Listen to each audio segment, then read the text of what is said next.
The betrayal you never see coming does not arrive from a stranger. It arrives from someone you have already let inside. Think back to the wounds that actually marked you. Almost none of them came from a declared enemy standing across a battlefield. They came from someone close. Someone who had your phone number, who sat at your table, who knew your plans because you told them yourself. The real damage in a human life is rarely done by the people who oppose you openly. It is done by the ones who smiled, nodded, wished you well, and quietly hoped you would fall. This is not a comfortable truth. It is one of the darkest facts about human nature, and almost no one is willing to say it plainly. Not everyone who claps for you wants you to rise. Some are counting the reasons they deserved it more. Some are studying your climb the way a person studies a wall they intend to see you fall from. Tonight, we look directly at the thing most people spend their lives refusing to see. Not to make you cold, not to make you paranoid, but to give you something far more valuable. The ability to see clearly, stay until the end, because the final truth will change how you read every smile aimed at you for the rest of your life. Let us begin with the nature of the thing itself, because to defend against it you must first understand it. Envy is not loud, that is what makes it dangerous. The obvious enemy declares himself, and a declared enemy is almost harmless. You know exactly where he stands, and you prepare accordingly. Envy does the opposite. It hides. It grows in silence, in the dark, in the small private spaces of another person's mind, and it wears the face of friendship the entire time it grows. Why does it grow so quietly? Because no one wants to admit they feel it. Envy is the one emotion human beings are most ashamed of. A person will confess to anger, to fear, even to hatred, but almost no one will say aloud, "Success makes me feel small."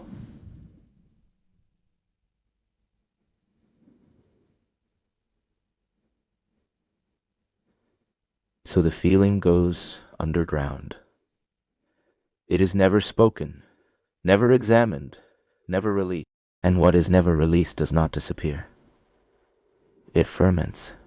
It turns from a passing sting into a quiet, permanent resentment that the person themselves may not fully recognize. And here is the mechanism beneath it, the engine that drives the whole thing.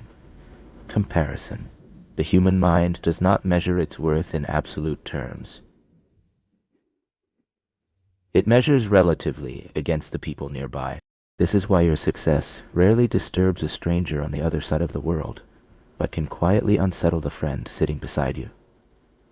The stranger is not part of your comparison group. Friend is. When you rise, you do not simply change your own life. You change the position of everyone who measures themselves against you. Your promotion becomes evidence of their stagnation.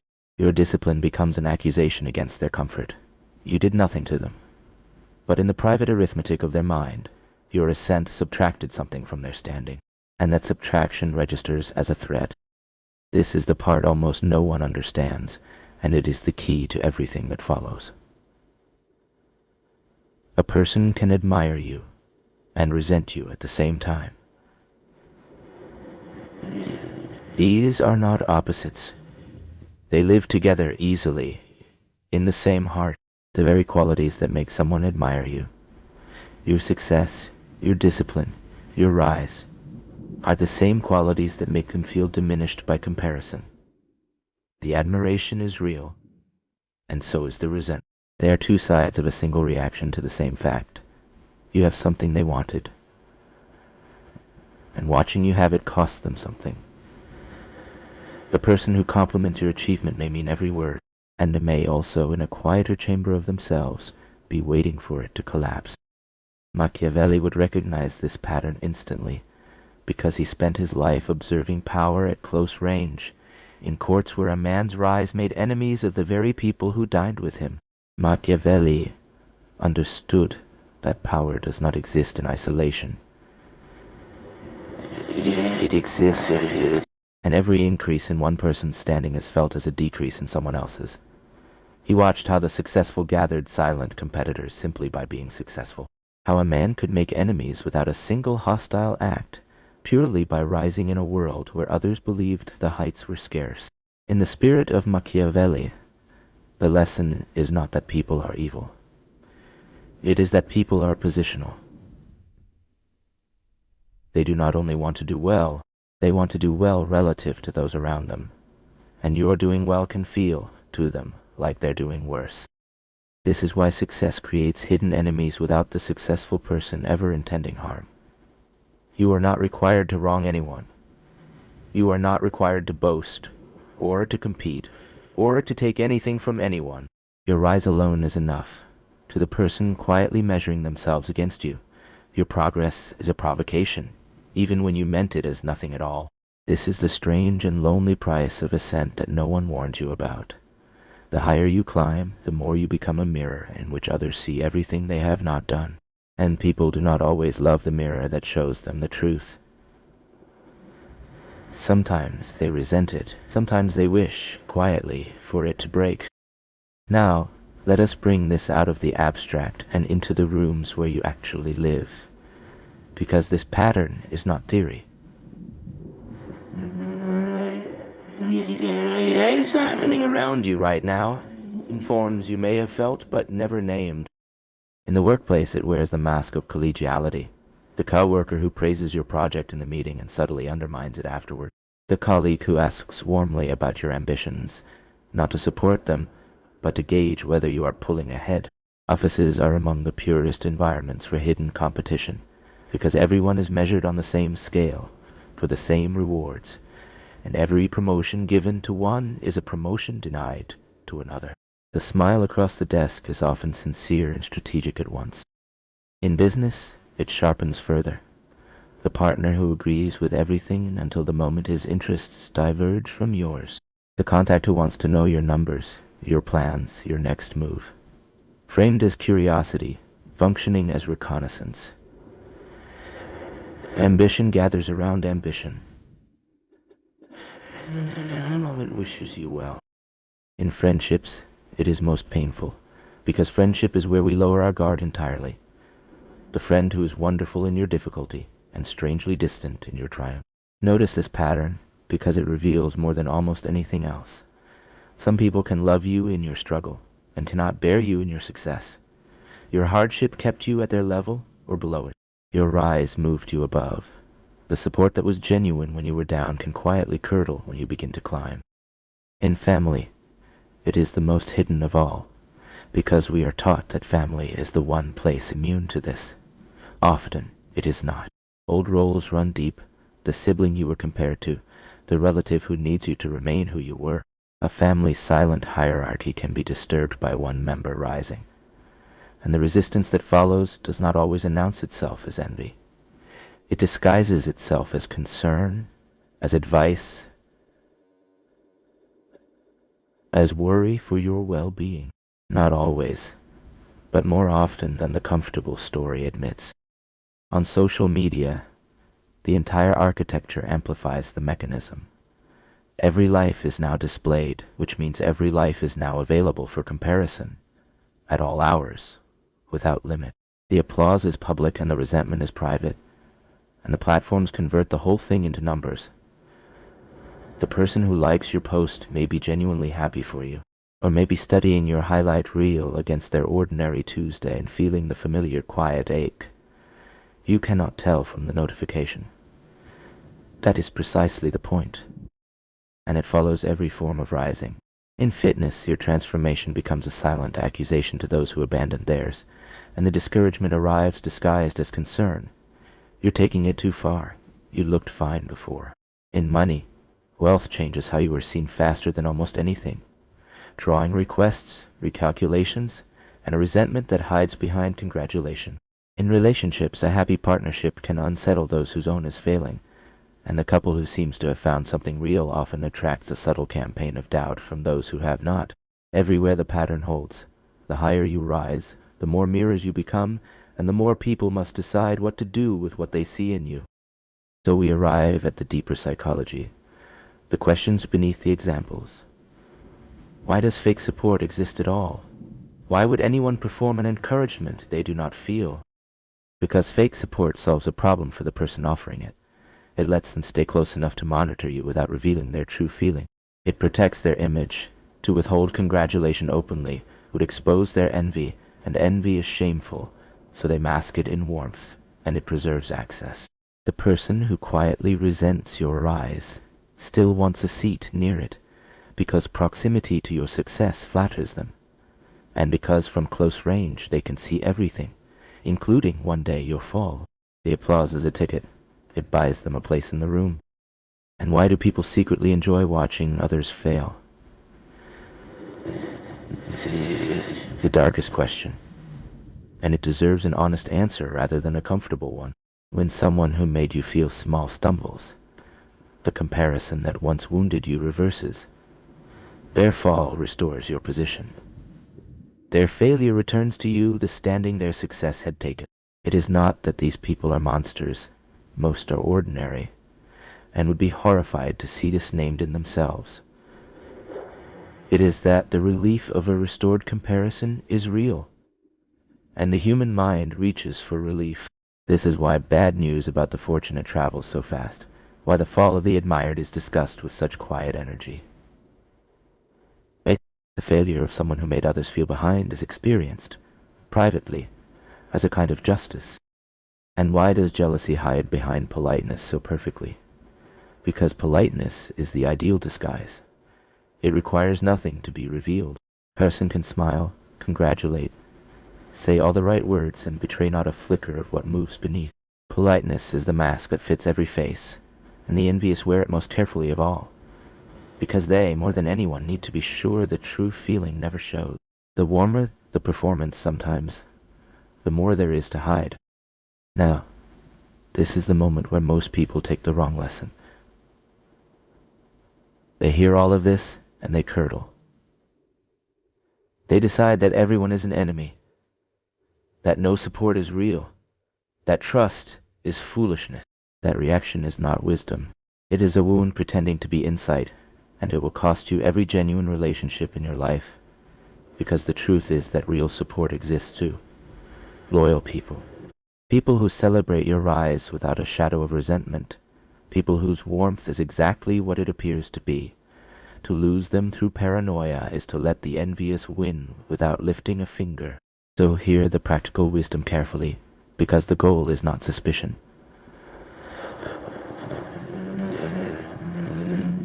The goal is sight. Observe actions, not words. Words are cheap, endlessly available, and easy to fake.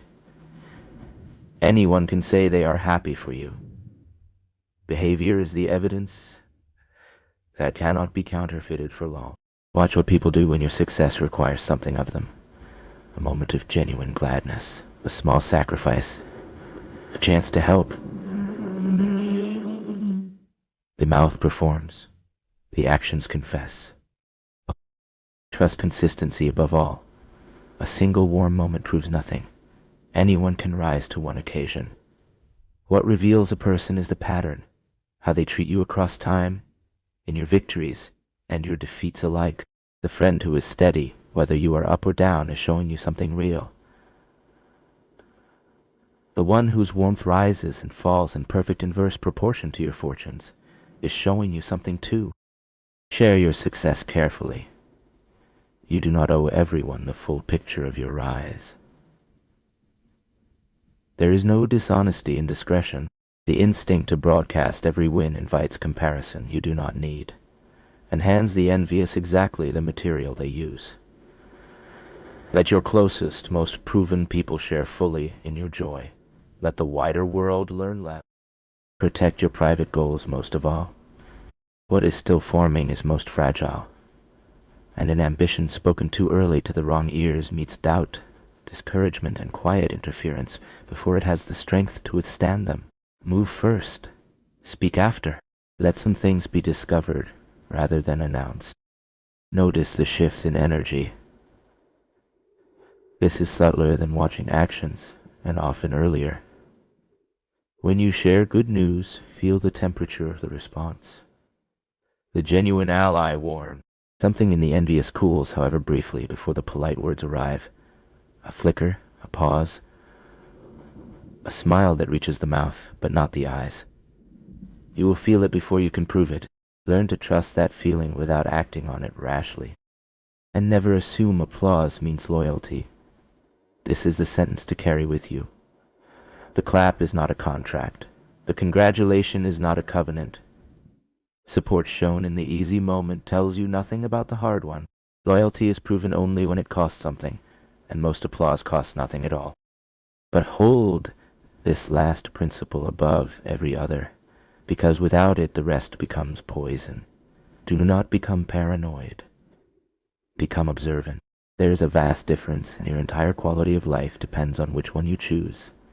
Paranoia assumes the worst of everyone, and in doing so, destroys the good along with the bad. It is exhausting, it is isolating, and it is its own kind of prison. Observation assumes nothing, and simply watches, patiently, with a calm and open mind, letting people reveal themselves over time. The paranoid man trusts no one and is alone. The observant man trusts wisely and is protected. Aim always for the second. Now we arrive at the truth that changes everything. The reason none of this needs to frighten you. Hidden enemies cannot destroy a disciplined person. Understand this clearly, because it is the heart of the entire lesson. Envy, resentment, quiet sabotage. These have power only over someone who can be moved by them.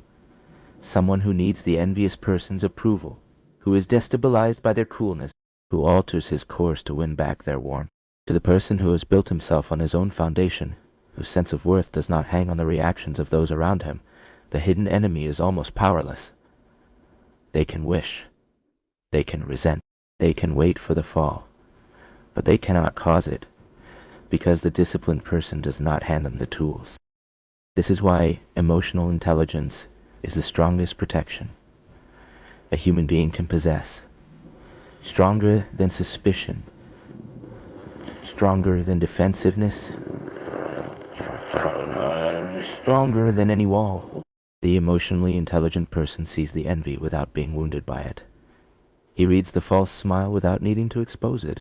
He shares carefully without becoming cold, trusts wisely without becoming closed, and moves through a world of mixed motives with a calm that cannot be shaken. Because his center is his own, he does not need everyone to be genuine. He simply needs to see clearly who is, and to give his trust accordingly. There is a strange peace that arrives when you finally accept this truth about human nature. Not bitterness. Peace.